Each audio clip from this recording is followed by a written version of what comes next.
Doctor صاحب، Al-Khidmat foundation کا ہم بہت نام سنتے ہیں، آپ اس کے پریزیڈنٹ ہیں ماشاء اللہ تعالیٰ. یہ فرمائیے کہ الخدمت فاؤنڈیشن کا سکوپ کیا ہے، یہ کیا کیا کام کرتا ہے؟ جی جزاک اللہ خیر، بہت شکریہ آپ کا بلال بھائی. الخدمت کے 7 بڑے ایریاز میں کام کرتی ہے، جس میں ڈیزاسٹر مینجمنٹ ہے، پہلے سیلاب وغیرہ آ جائے، زلزلہ آ جائے، زلزلہ سیلاب ساری چیزوں میں آگے ہوتی ہے. اور اس کے بعد جو ایک بڑا آئیکونک پروجیکٹ ہے وہ کفالت یتیم کا ہے. یتیموں کی کفالت ہے. جی اس کے علاوہ ہیلتھ کے شعبے میں کام کرتے ہیں. اچھا.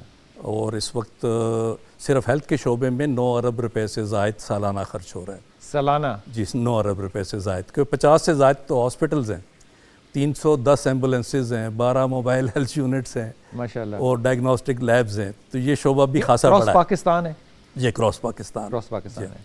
اور اس کے علاوہ پانی کے شعبے میں کام کرتے ہیں. اب صاف پانی کے؟ جی صاف پانی.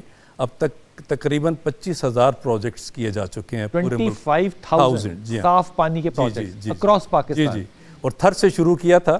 تھر سے، چولستان سے، بلوچستان کے دور دراز علاقوں سے الحمدللہ وہ بھی چل رہا ہے. یہ کہ لوگ عام طور پہ پانی کے پروجیکٹ سے سمجھتے ہیں ہینڈ پمپ لگا دینا. نہیں، مختلف قسم کے پروجیکٹس ہیں. ہینڈ پمپ بھی ان میں شامل ہے، باقاعدہ کنویں بھی ہیں، سبمرسیبل پمپس کا والے جو کنویں بھی ہیں، اور ایون ٹیوب ویلز بھی ہیں، اور فلٹریشن پلانٹس بھی ہیں. بعض جگہوں پہ پانی ہے لیکن صاف نہیں ہے تو وہاں فلٹریشن پلانٹس بھی لگاتے ہیں. اور ان کی مینٹیننس بھی؟ جی الحمدللہ پورا نظام ہے، ایک پورا شعبہ ہے. ایک نائب صدر تو صرف پانی کے شعبے کو دیکھتا ہے. اچھا. اور کم و بیش کو 1 ارب روپے سالانہ اس پہ خرچ ہوتا ہے پانی پہ. جی پانی کا. اور اس کے علاوہ ایجوکیشن کا شعبہ ہے، جس میں سکولز ہیں، اسکالرشپ پروگرامز ہیں، ہاسٹلز ہیں. اور اس کو اب ہم بڑھا رہے ہیں، پہلے اتنا زیادہ بڑا نہیں ہے، اس کو ہم اور مزید کر رہے ہیں بڑا ہے تعلیم کو. جی ہاں.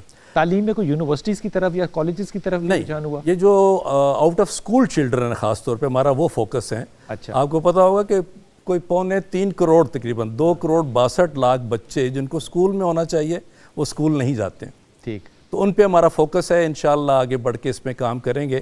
ابھی ہمارے کو 65 کے قریب اسکول چل رہے ہیں.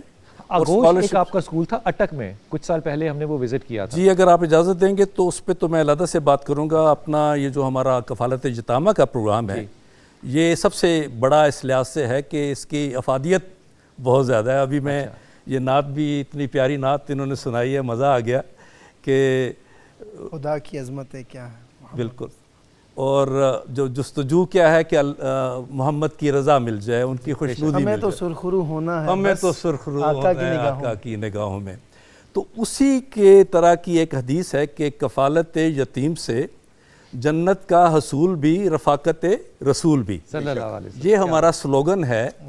اور اصل میں یہ سلوگن پھر سے سنائیے گا ڈاکٹر صاحب. جی کفالت یتیم سے جنت کا حصول بھی، رفاقت رسول بھی.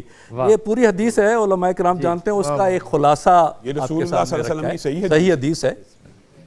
تو اس کو سامنے رکھتے ہوئے اور یہ چیز دیکھتے ہوئے کہ ہمارے ملک میں 44 لاکھ یتیم بچے ہیں. 44 لاکھ 4.4 ملین. یہ یونیسیف کی رپورٹ کے مطابق ہے. اور اس میں اندازہ یہ ہے کہ آدھے وہ ہیں جن کو وہ مستحق بھی ہیں، خالی یتیم نہیں ہیں، مستحق بھی ہیں.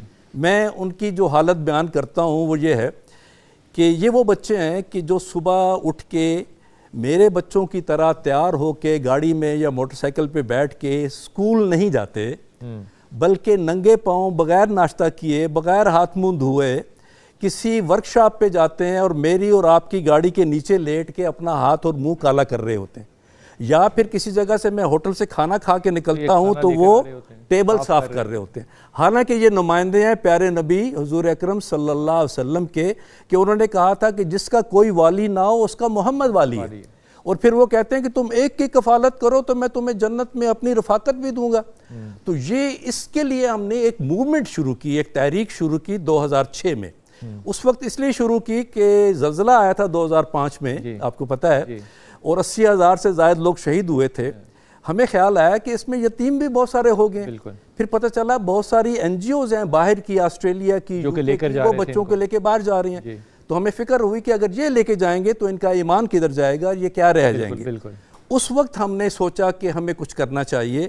تو پہلا آغوش ہم نے بنایا اٹک میں 200 بچوں کے لیے. اور بلال بھائی جو ہم نے اس وقت بینچ مارک بنایا وہ میں خود اس میں شامل تھا. ہم نے یہ کہا کہ کیا سٹینڈرڈ کیا ہونا چاہیے. ہم نے کہا جی اس کو ایک تو یتیم خانے کا نام نہیں دیں گے، اسٹگما نہیں ہوگا، اس کو آغوش کا نام دیں گے، ماں کی لیب. اس کی آغوش. اور دوسرا ہے کہ اس میں جو بچے رہیں گے ان کا کھانا پینا رہنا اور اسکول جانا کم سے کم اس معیار پہ ہوگا جس پہ میرے اپنے بچے جاتے ہیں. الحمدللہ اب آپ ہمارے آغوشوں میں جا سکتے ہیں اور جا کے دیکھ سکتے ہیں کہ ان کا معیار کیا ہے. لیکن اللہ تعالیٰ کی طرف سے برکت کتنی آئی کہ وہ ایک آغوش جو 2006 میں بنا تھا وہ ایک نہیں رہا, پھر دوسرا, پھر تیسرا. اس وقت 22 آغوش پورے ملک کے اندر ہیں, 8 زیر تعمیر ہیں, 5 پلان کے اندر ہیں.